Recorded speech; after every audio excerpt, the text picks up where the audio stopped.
berwudu kita gunakan untuk bersuci, di atas tanah sengketa tersebut, di atas tanah gosok tersebut, maka itu dihukuminya makruh. Ya, dihukuminya makruh. Kalau masih ada air yang lain, mah silahkan gunakan air yang lain. Kecuali kalau sudah tidak ada, silahkan gunakan air yang tersebut. Yaitu disebutnya air apa? Air mutlak. Dilihat. Assalamualaikum warahmatullahi wabarakatuh. A'udzu billahi minasyaitonir rajim. Bismillahirrahmanirrahim. Alhamdulillahillazi ja'alal ma'a tahura. Asyhadu an la ilaha illallah kana ghafura. Wa asyhadu anna sayyidana Muhammadan abduhu wa rasul. Allahumma salli wa sallim wa barik ala sayyidina Muhammadin wa ala alihi wa sahbihi wa man ittaba'ahu ila akhiril ayyam. Amma ba'du, faqad qala Allah Ta'ala fil Qur'anil Azim wa huwa asdaqul qailin. A'udzu billahi minasyaitonir rajim. Wa ja'alna minal mu'sirati ma'an sajjaja. Shadaqallahul azim wa sadaqa rasuluhun nabiyul habibul karim. Wa nahnu ala zalika minasyahidina wa syakirin walhamdulillahi rabbil alamin. Allahumma salli ala sayyidina Muhammad wa ala ali sayyidina Muhammad. Allahumma aftah alaina hikmataka wa anshur alaina min khazaini rahmatika ya arhamar rahimin. Rabbi shrah li sadri wa yassir li amri wahlul 'uqdatam min lisani yafqahu qawli. Rabbi zidni ilma warzuqni fahma. Allahumma nawwir qalbi bi nuri hidayatik kama nawwartal arda bi nuri syamsik bi rahmatika ya arhamar rahimin. Walhamdulillahi rabbil alamin.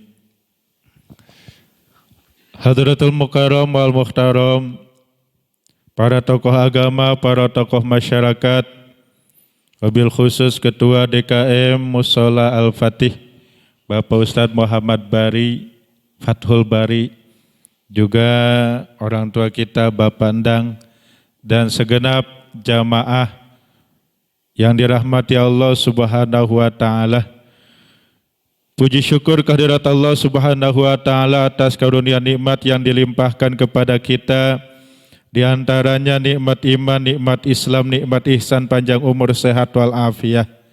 Alhamdulillah dengan rangkaian nikmat-nikmat tersebut, malam hari ini kita masih diberikan kesempatan untuk melaksanakan kewajiban kita. Tidak lain dan tidak bukan tugas kita di alam dunia ini. Wa ma khalaqtul jinna wal insa illa liya'budun.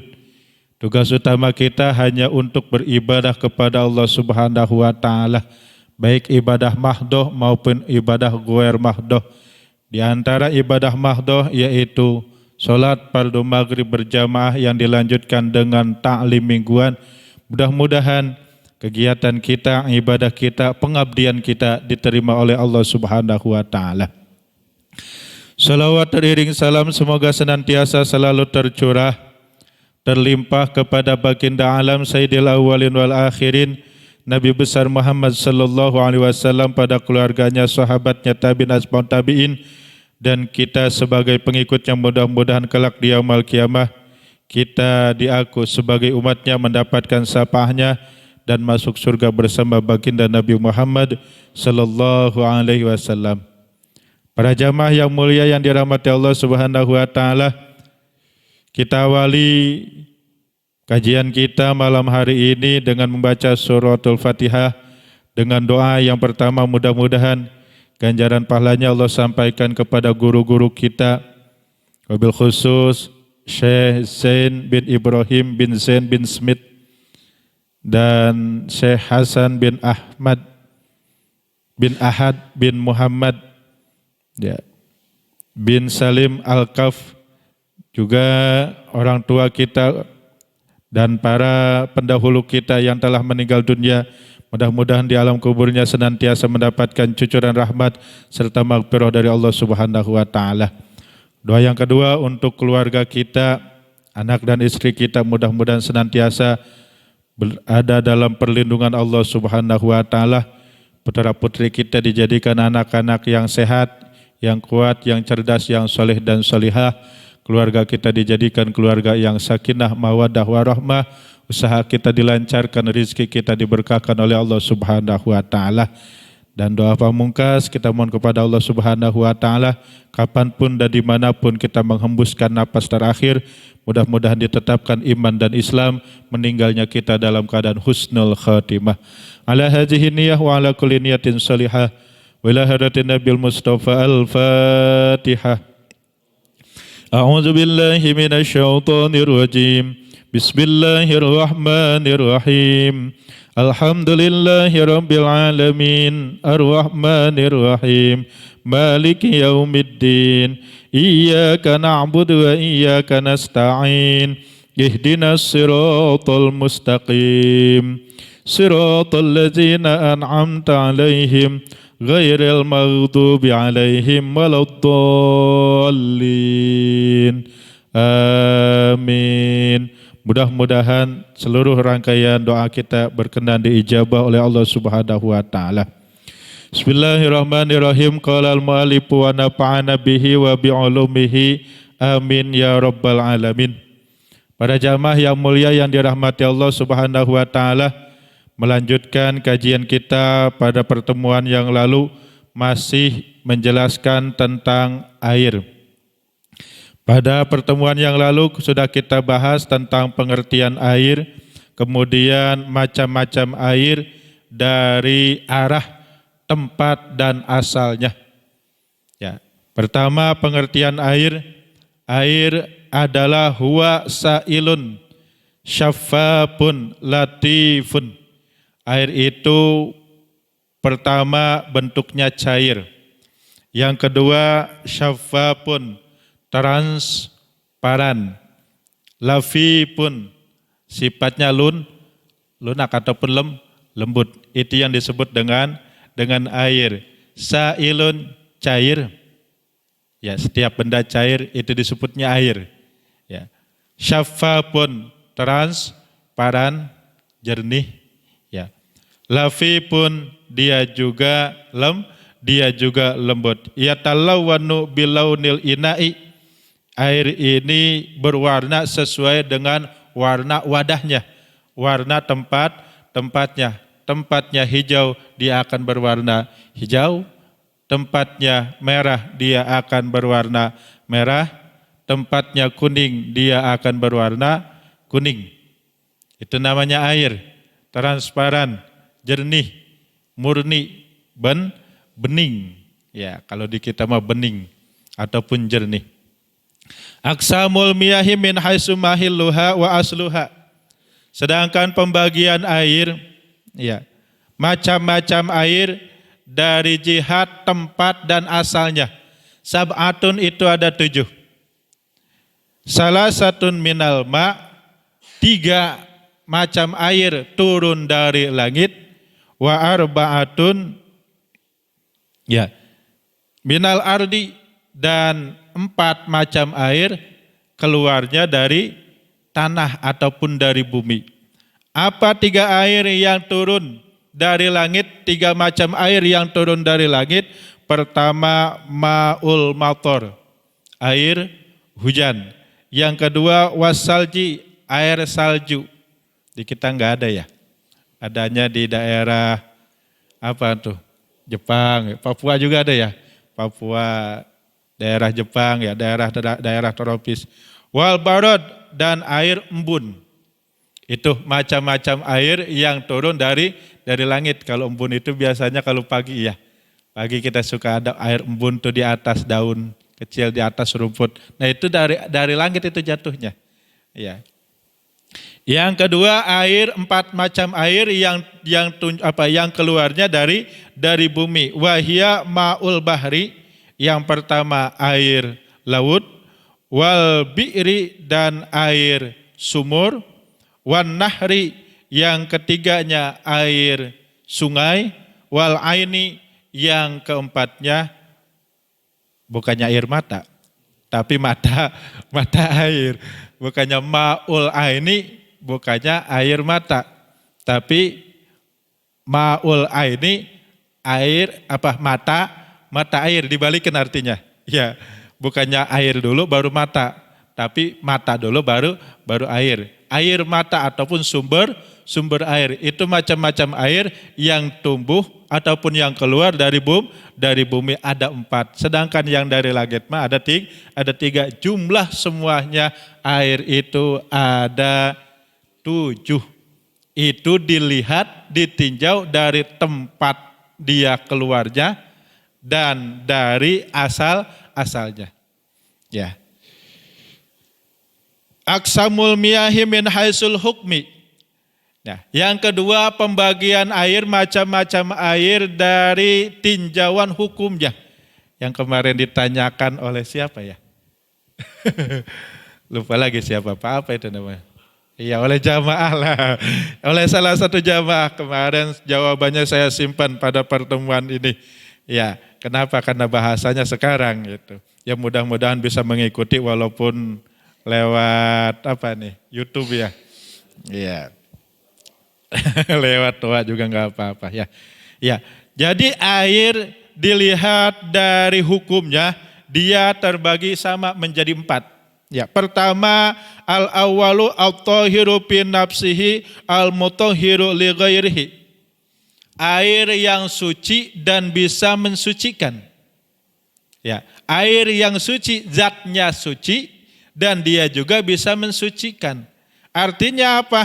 Zatnya suci dan bisa untuk dipakai wudu, bisa digunakan juga untuk mandi hadas besar. Itu namanya air tohir fi nafsihi al-mutahhir li ghairihi. Atau di dalam kitab yang lainnya tohir mutahhir.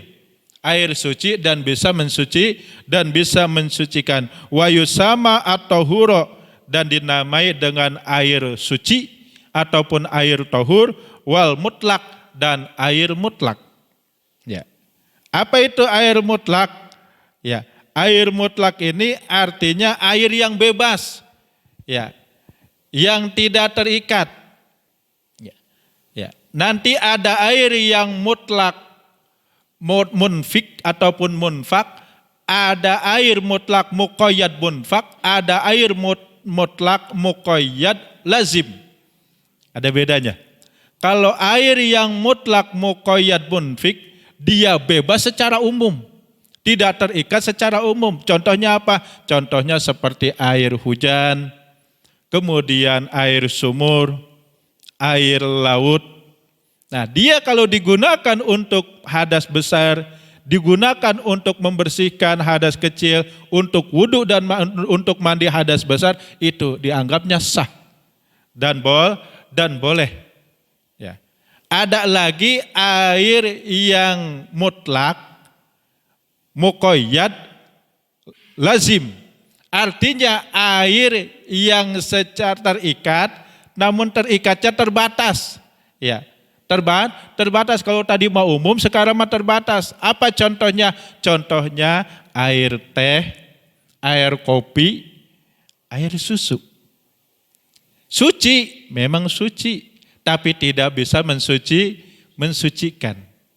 Ya, kali kita wudunya pakai air teh manis, pakai kopi ataupun pakai apa? Pakai susu. Ya, silakan saja. Ya, silakan saja.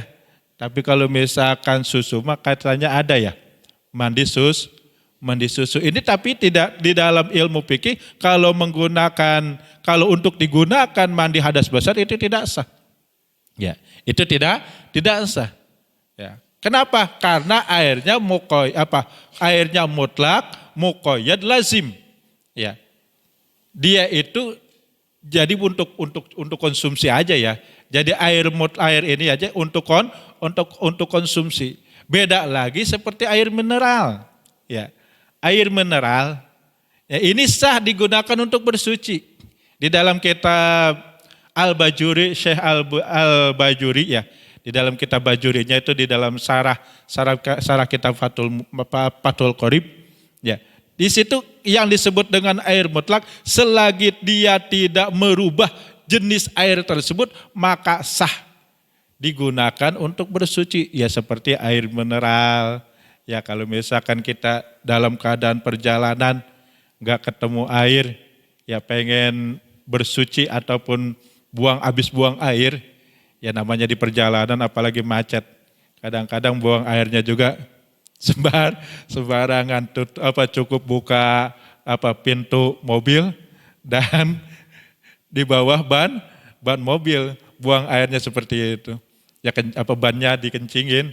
Nah untuk membersihkan itu boleh dengan itu, ya artinya di dalam fikih itu boleh menggunakan air mineral seperti itu.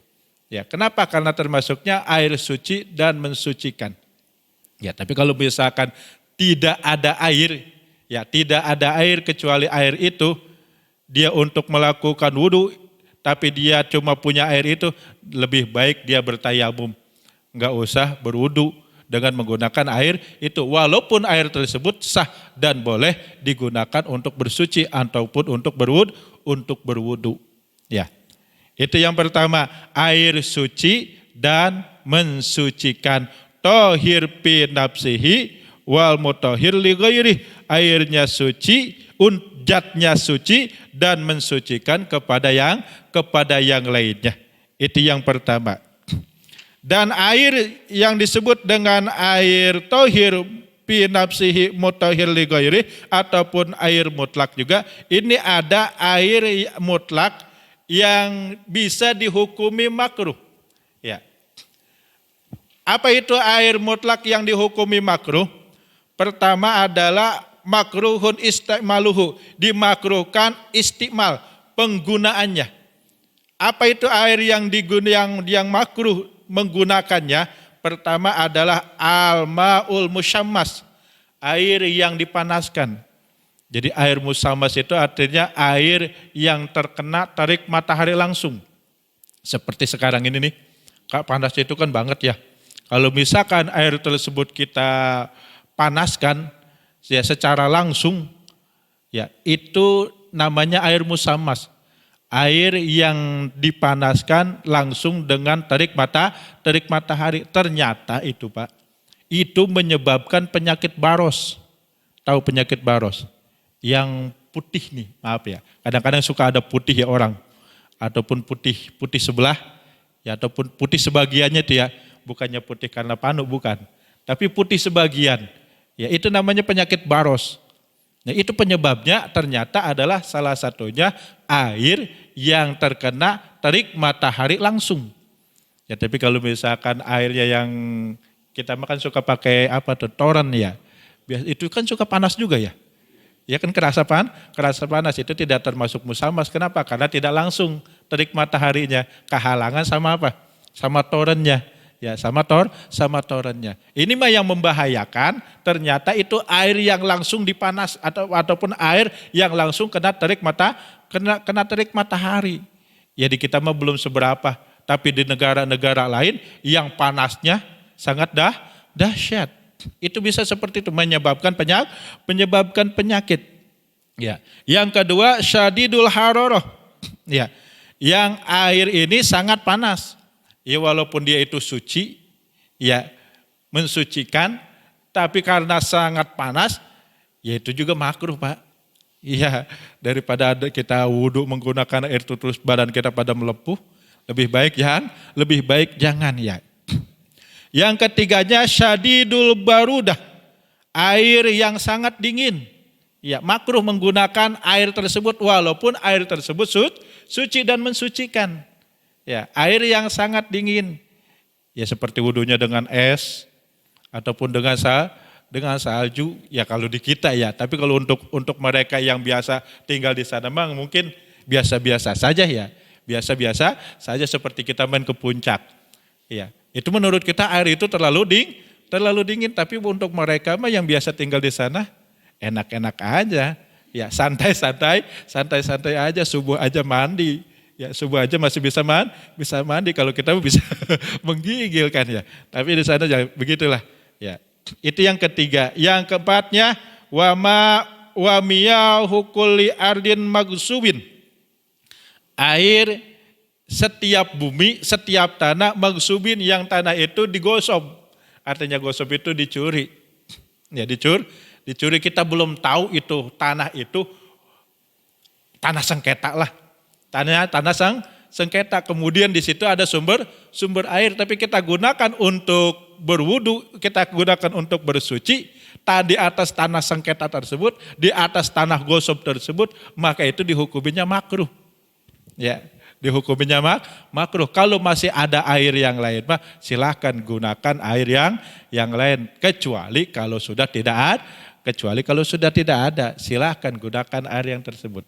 Yaitu disebutnya air apa? Air mutlak. Dilihat dari makruh dan tidak makruhnya. Air yang mutlak yang dihukumi makruh menggunakannya itu ada 4 tadi itu. Pertama air musyammas, air yang langsung terkena terik matahari. Yang kedua air yang terlalu panas. Yang ketiganya air yang terlalu dingin. Yang keempatnya air yang keluar dari tanah hasil gosok ataupun hasil mencuri ataupun tanah sengketa. Ya makanya manusia juga kan terciptanya dari tanah. Terciptanya dari tanah. Makanya sifat manusia itu berbeda-beda. Ya, berbeda-beda. Ada yang bawaannya adem, bawaannya pengen ibadah. Oh, dia terciptanya dari tanah suci, Pak.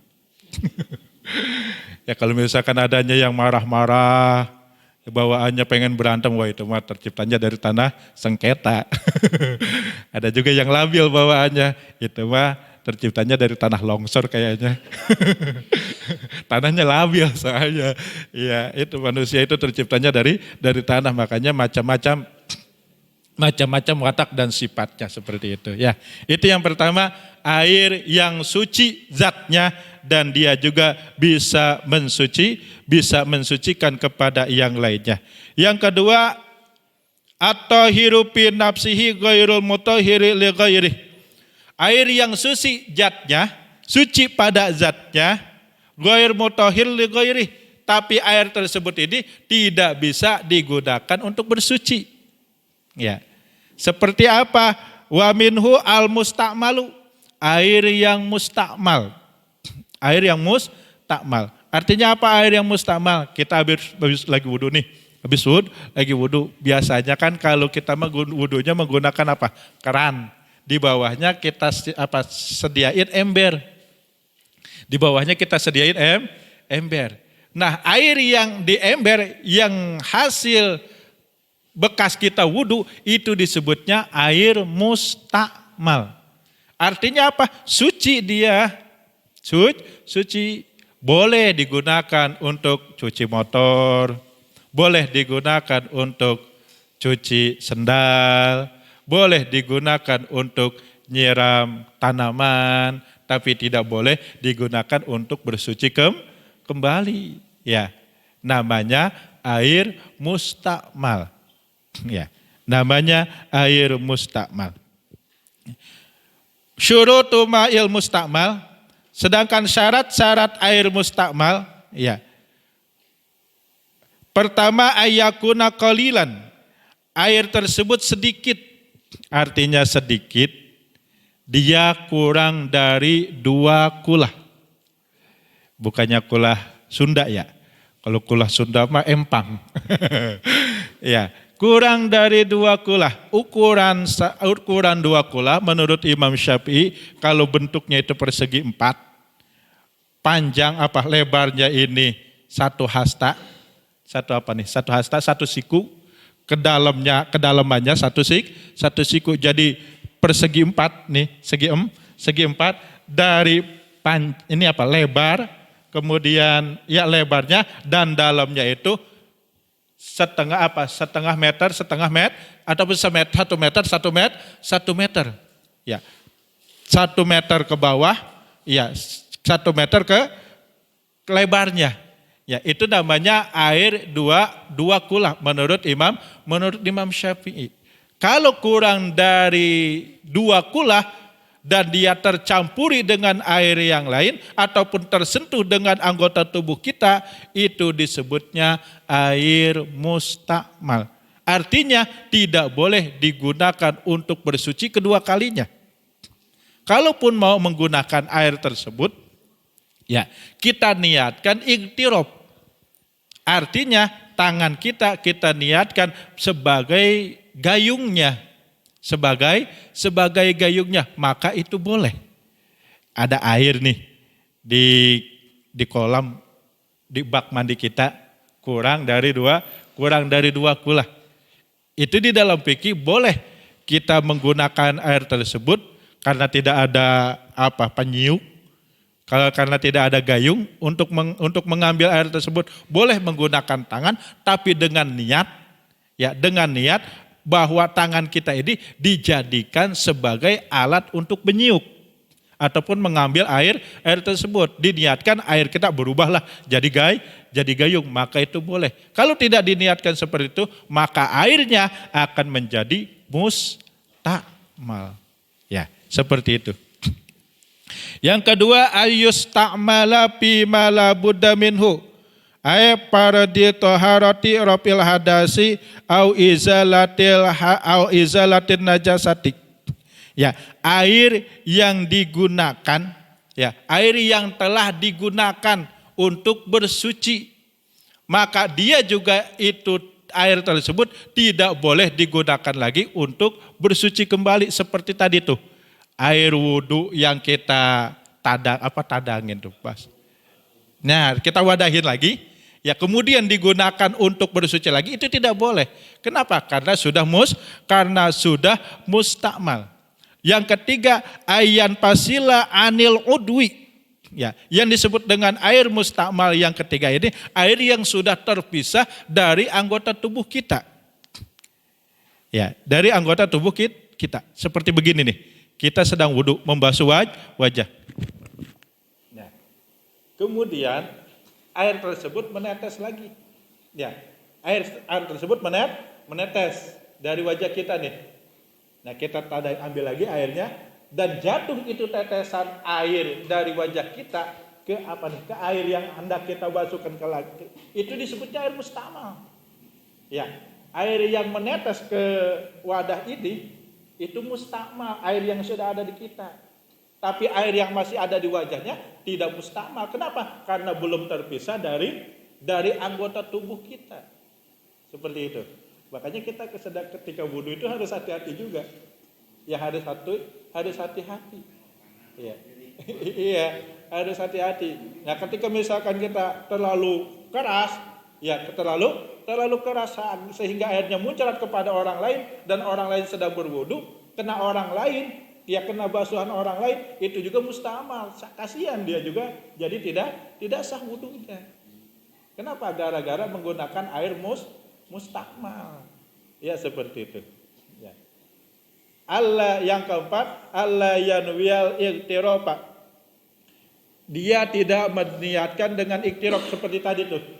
Airnya kurang dari 2 kula, tapi dia tidak meniatkan untuk iktiraf, tidak diniatkan tangannya ini sebagai gayung, maka itu disebutnya air mustakmal. Ya. Jadi berapa tuh? Jadi ada dua. Pertama air tohir mutahhir, yang kedua air tohir fi nafsihi ghair mutahhir li ghairi, air yang suci pada zatnya tapi dia tidak mensucikan. Ini nih, air ini nih. Ini kan airnya tohir. Ya tohir. Ya, bisa mensuci. Airnya suci, tapi tidak bisa mensucikan kalau sudah dipergunakan. Sudah dipergunakan, misalkan ketempelan sama kita nih. Ya, kesentuh sama kita. Ya, ini jadi mustakmal. Air segini ini tidak bisa digunakan untuk berwudu. Ya, kalau tadi mah ya, Di dalam kitab Baijuri, setiap air yang belum berubah warnanya, belum merubah identitasnya, zatiah air tersebut, maka disebutnya air tohir mutohir. Air suci dan bisa mensucikan. Air mineral kan ini ya. Ini kan namanya air mineral, walaupun sudah melalui proses kimia katanya ya. Ya, walaupun sudah melalui proses kimia, tapi ini disebutnya karena tidak berubah zat air tersebut, maka disebutnya air mustakmal. Artinya apa? Sah-sah saja sebenarnya kita menggunakan ataupun berwudu menggunakan air seperti ini. Dengan air ini. Ya. Walaupun kurang dari 2 kula, coba dengan syarat air ini belum mustakmal. Ya, belum digunakan, belum tersentuh. Ya, belum tersentuh. Bisa-bisa saja. Dengan aqua yang botol itu kita berwudu bisa-bisa saja. Iya. Jadi mustakmal. Iya, mustakmal bukan Mustafa ya. Jadi mustakmal. Silakan sambil ngobrol aja ini, Mas.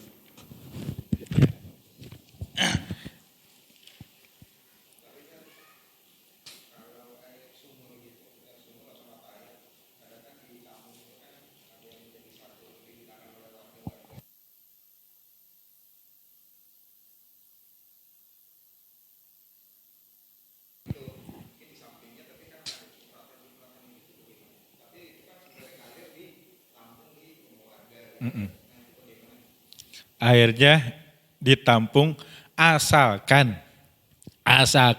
2 kula. Lebih dari dua kula mah enggak jadi masalah. Misalkan 1 kolam ya ukurannya besar ataupun kolam renang lah. Kolam renang itu mah mau dia sambil ada yang berenang di situ, kita pakai wudu, kita gunakan untuk wudu, enggak apa-apa. Silahkan saja. Jangankan seperti itu Pak. Mohon maaf nih ya. Ini bicara fikih. Ada kolam nih. Ada kolam. Ya, nanti sebenarnya ada bahasanya ya. Ini nih ada kolam nih. Besar. Empang lah. Kalau zaman dulu. Empang itu biasanya ada MCK-nya. Iya kan? Walaupun di situ ada MCK-nya. Ya, ada MCK-nya. Kita boleh menggunakan air tersebut untuk wudu. Iya. Banyak kan kalau di pesantren ya, ambil air wudunya dipakai di mana? Di kolam. Nah itu sah, tohir, mutohir. Kenapa? Karena airnya melebihi dari dua kulah itu. Ya, melebihi dari 2 kulah. Jadi yang disebut dengan air suci mensucikan itu bukannya airnya yang jernih, bukan sebatas airnya yang jernih, airnya yang bening, airnya yang sehat, bukan. Walaupun misalkan dia itu keruh, ya butek lah, ya kayak bajigur, seperti itu. Walaupun misalkan dia itu airnya butek keruh, ya tetap sah, ya digunakan untuk berwudu, asalkan melebihi 2 kula, seperti itu Pak. Ya gambar seperti itu. Ya. Ini saya lagi nyariin yang ketiganya. Ya, yang pertama tadi air suci mensucikan, yang keduanya air mustakmal, yang ketiganya air mutanajis. Artinya air mutanajis ini ma'un najisi au mutanajis. Air yang terkena najis ataupun air yang najis ataupun air yang terkena najis. Ada air yang najis, ada air yang terkena najis. Begini nih. Ya air yang najis mau jelas lah, seperti misalkan air seni. Ya air seni, baik air seni manusia ataupun air seni binatang. Ada lagi air mutanajis.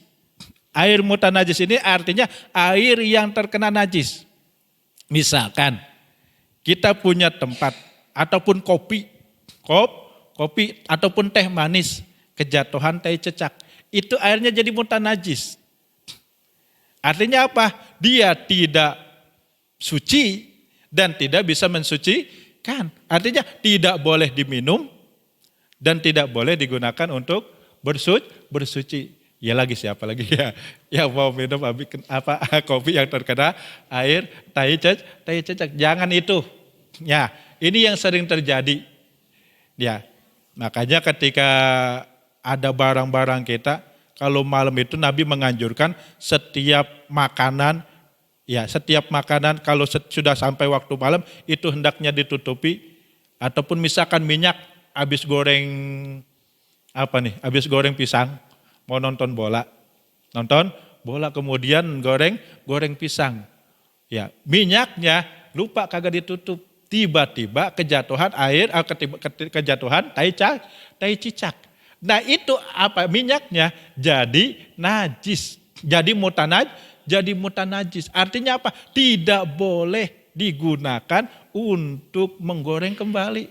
Sayang Pak Ustadz, minyaknya lagi mahal ini. minyaknya lagi mahal. Ya ini hukum ya, hukum. Artinya minyak tersebut sudah tidak layak lagi digunakan. Sudah tidak suci lagi. Karena sudah terkena najis. Ma'un najisi au mutanajis, air yang najis dan air yang terkena najis. Wa huwa allazi najisun liwuqu'in najasah bihi, yaitu air yang terkena oleh najis. Iza kanal ma'u qalilan, itu juga dengan catatan apabila airnya itu sedikit. Dunal kullataini, airnya tersebut kurang dari dua kulah. Ya, seperti misalkan kita punya ember lah. Ember. Kita udah jaga-jaga itu ember. Ya, kita jaga-jaga tuh ember. Airnya tinggal segitu-gitunya. Kemudian kejatuhan tai cak-cak, itu airnya tidak sah digunakan untuk bersuci. Ya, walaupun itu airnya belum digunakan. Walaupun itu airnya belum tersentuh, tapi air tersebut menjadi mutanajis. Artinya dia tidak boleh digunakan untuk bersuci dan jatiyahnya juga sudah tidak suci lagi. Hilang kesuciannya Pak. Hilang kesuciannya. Air ini mah. Air yang kurang dari dua kula. Apabila dia terkena najis, maka hukumnya jadi mutanajis. Iza kadal ma'u kasiron. Gimana sekarang kalau airnya banyak? Aikul lataini paksaro. Airnya itu 2 kula ataupun lebih dari 2 kula. Pala yatanajjasu. Maka air tersebut tidak menjadi najis. Sama tuh tadi seperti empang ataupun kula ataupun kolam renang. Kolam renang. Yang berenang di situ ada yang pipis. Jangan salah itu Pak. jangan salah itu. Ya ada yang sengaja pipis di dalamnya. Ya ada yang sengaja pipis di dalamnya. Itu tidak jadi mutanajis dan tetap sah digunakan untuk berwudu ataupun mandi hadas besar. Kenapa? Karena airnya 2 kula ataupun lebih dari 2 kula. Ya 3. Ya, jadi pertama ada air yang suci mensucikan, suci zatnya dan bisa mensucikan kepada yang lainnya. Yang kedua airnya suci zatnya tapi tidak bisa mensucikan dan yang disebut dengan air mustamal. Dan yang ketiganya air najis ataupun air mutanajis, air yang terkena najis zatiyahnya tidak suci dan tidak bisa mensucikan. Di dalam kitab ini cuma ada 3 yang disebut dengan air dilihat dari hukumnya. Air yang suci bisa mensucikan, air yang suci zatnya tapi tidak bisa mensucikan, air yang zatnya tidak suci dan tidak bisa mensucikan. Itu aja yang bisa disampaikan. Barangkali sebelum ditutup dengan doa ada pertanyaan. Dipersilakan. Terkait tentang air. Jangan ditanya harga ya, saya nggak tahu harga mah. Ya. Kalau semisal air yang sedikit itu kurang dari 2 kula, semisal 1 gayung atau 1 ember nih, kita masukkan tangan kita ke dalamnya gitu. Iseng aja gitu, iseng dikobok-kobok tuh air. Itu tidak menjadikan air itu mustakmal. Jadi mustakmal. Jadi mustakmal. Iseng gitu, enggak niat apa-apa gitu. Iya. Iya. Iya. Tadi yang air mustakmal, yang misalkan air seember yang kurang dari 2 kula, dia bisa jadi suci dan mensucikan kalau tadi tuh kita memasukkan tangan kita itu dengan niat iktiraf. Ya, niatnya iktiraf. Artinya menjadikan tangan kita ini sebagai alat untuk nyerok air bahasa kita bahasa di sini. Nyiuk ya, nyiuk cai. Ya, nyiuk airnya seperti itu.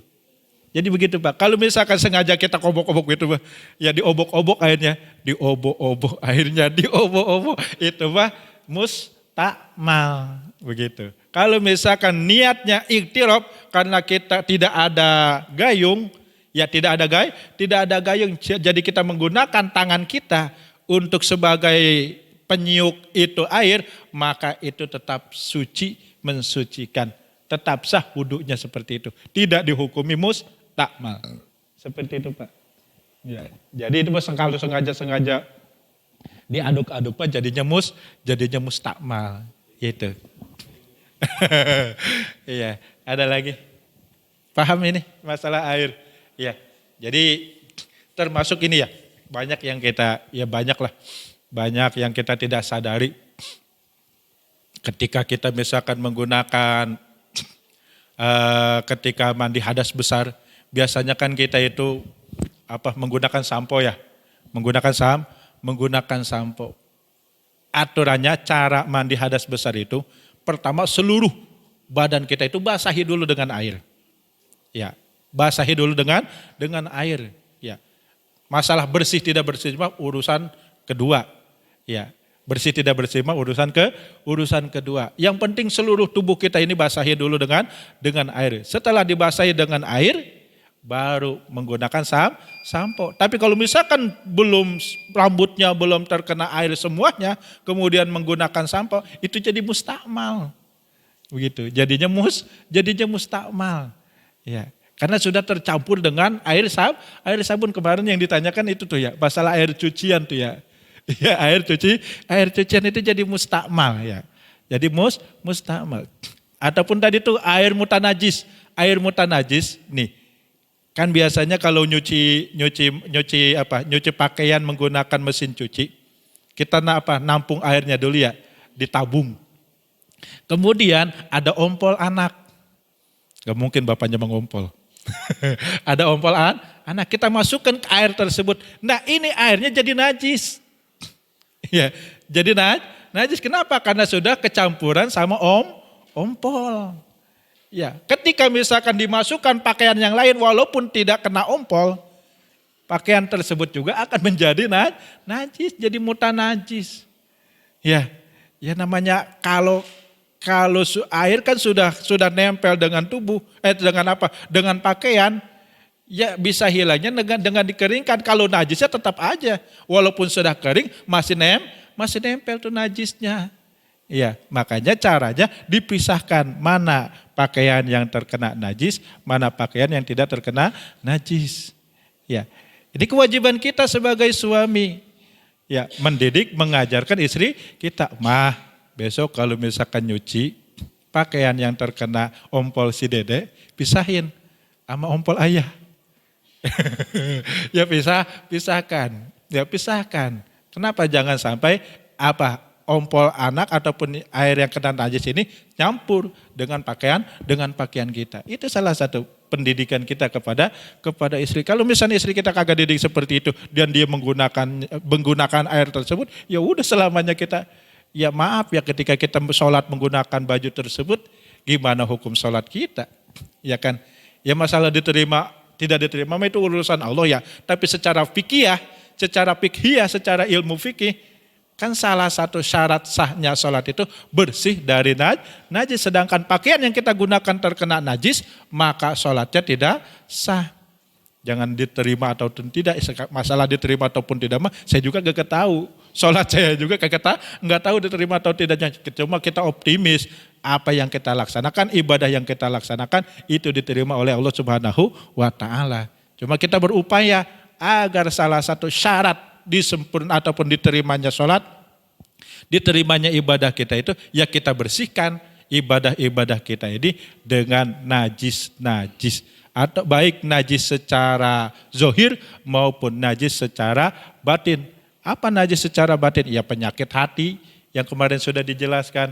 Sum'ah, ujub, takabur, ria. Ya sholat kita kalau misalkan dilasari dengan ria mah sah menurut ilmu fikih mah. Tapi di mata Allah mah jangan minta pahalanya sama saya kata Allah.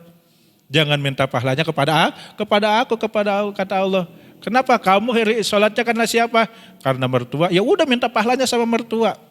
Karena kamu sholatnya karena mertua. Kamu sholatnya karena siapa? Karena istri. Ya udah minta pahalanya sama istri. Karena sholatnya karena istri. Bukannya karena Allah Subhanahu wa ta'ala. Makanya mudah-mudahan dengan pengajian ini kita bisa meningkatkan kualitas dan kuantitas ibadah kita kepada Allah Subhanahu wa ta'ala. Hanya ini yang disampaikan, mudah-mudahan bermanfaat. Kalaupun ada yang dipertanyakan bisa melalui WA, melalui PDKM. Insya Allah pada pertemuan berikutnya akan dibahas.